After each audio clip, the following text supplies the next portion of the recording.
Hey, what is going on, guys? This is Tharshey and welcome back to another video on the channel. This is the first video of our Season 15 Rebuilding Glory campaign where we are actually in our campaign. So as you can see, we are finally started our season, so I hope you guys do enjoy the video, and if you do, please do drop a like, comment, and subscribe to the channel, and don't forget to turn on those post notifications.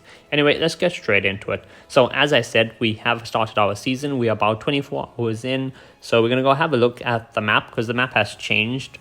Since our last season. Then we'll go have a look at the fellowship contribution boards. Shouldn't be too long a video because we just started the season. There's not too much to go over, but yeah, if we have a look at the map, we can see that, well, it looks a lot different. So yeah, it's pretty interesting to see, as well as Honor is back and they've moved a bunch. So yeah, there's some interesting stuff. So for us, right, our capital as Linden is still the Grey Havens, which makes sense.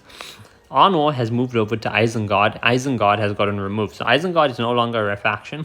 Instead, Honor are starting in Isengard, so they start with Orthanc. So that's interesting. Let's see, we have Rohan here, obviously. They still have their capital of Edoras.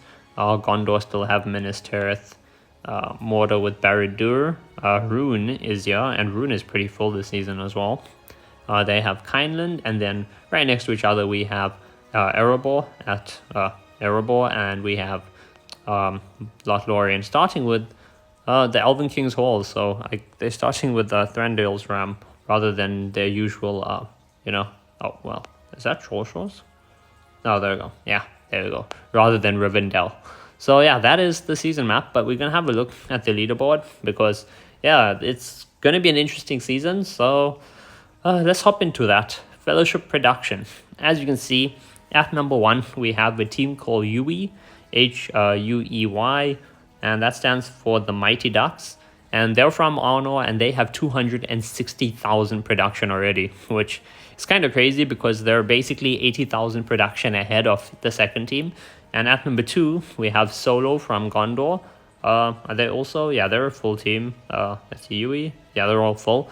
And Solo from Gondor, they have 180,000 power, so that's pretty cool. At number 3, we have Ring. And, the last couple seasons, Ring has been a bit low, but we have finally filled up. We've gotten a bunch of really active new players. A lot of people returning, it seems, as well, because a lot of the people who did join us say, they played before, they've been on a break, taken a break, whatever, and now they're coming back to the game. So that's great to see. So we have My Fellowship Ring. Our name for the season is Vilya because that is the Elvish ring, that basically resided at Linden the longest before it was, moved away with Gandalf. But yeah, so we are Ring Vilya from Linden with 161,000 power. At number 4, we have SPQR. So I guess these guys love the Romans. Yeah, literally, name is Impero Romano. They're from Rune with 146,000 power. At number 5, we have Bend from Lothlorien with 134,000 power. At number 6, we have Evil from Rune with 94,000 power. So that is 2 Rune Fellowships in the top 10. Number 7, we have Woa, yeah, Whispers of All Horrors, 86,000 power. 8, we have Ting, Trusting God from Honor with 80,000 power. So that makes Honor the second fellowship to have 2 fellowships in the top 10. At number 9, we have TSOD, the Sons of Durin, I assume. Yep, Sons of Durin from Erebor with 80,000 power. And at number 10, we have Wolf. What does this stand for? Woodland Wolves from Lothlorien with 76,000 power. So that is the top 10. 3 factions with 2 fellowships or 2 teams in the top 10, being Lothlorien, Honor, and Rune. The first Mordor Fellowship we come across is 11 with Dark, 70k power. Then there is another Gondor Fellowship at 12, F-Kit, 55k. The first Rohan Fellowship is at 13 though, so I think Rohan is going to have a tough time this season. We do have a second Linden Fellowship, Orda, but they're only at 30k and they're at 14.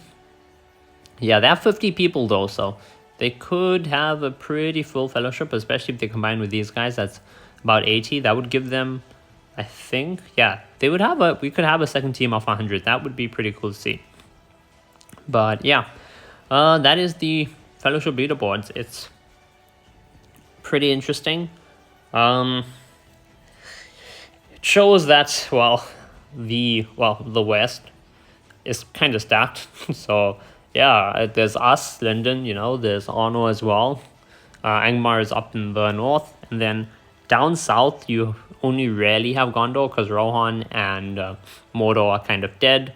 But when you look up to the east now, then you have some problems because Loth seems pretty solid, and Rune is kind of stacked as well. Erebor, not so much, but yeah, it's going to be an interesting season to see how it all turns out, who's going to team up with who's going to fight who, and you know how all of that goes. But yeah, in terms of me, so for this season, I'm going to be running the same formation that I've ran in previous seasons.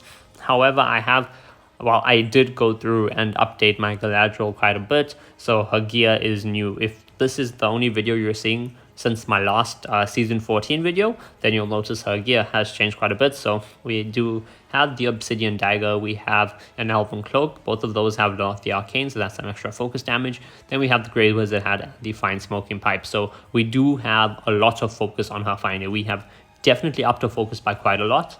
As for Gimli, we can see that we have changed his gear slightly, so he's still got his Axe of Khazad Doom.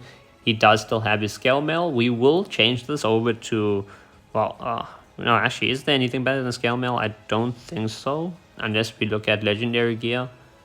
Yeah, I don't think there's anything better than Scale Mail. So for now, we'll just be leaving him running with this. We have the Case of Pride over here. And I decided to just go with this because it's either that or we try to get a full helm. And even if we got the full helm fully powered up and stuff, that's only 18 attack. This Case of Pride with one upgrade is 20 attack. So and it's the right set effect. So we've gone with that. One out Smoking Pipe over there. Rest of the formation is our Gandalf.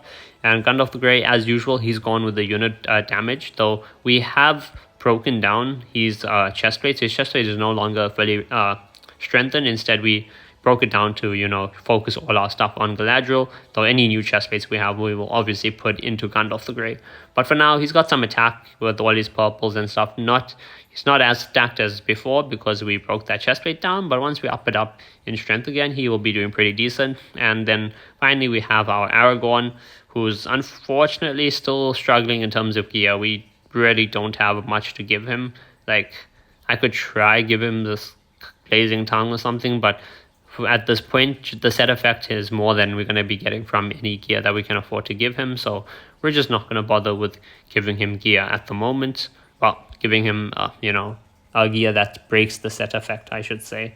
Our second formation we have is obviously our Cav formation, which is Theoden still, Imrahil. And we have changed some of his gear to blue.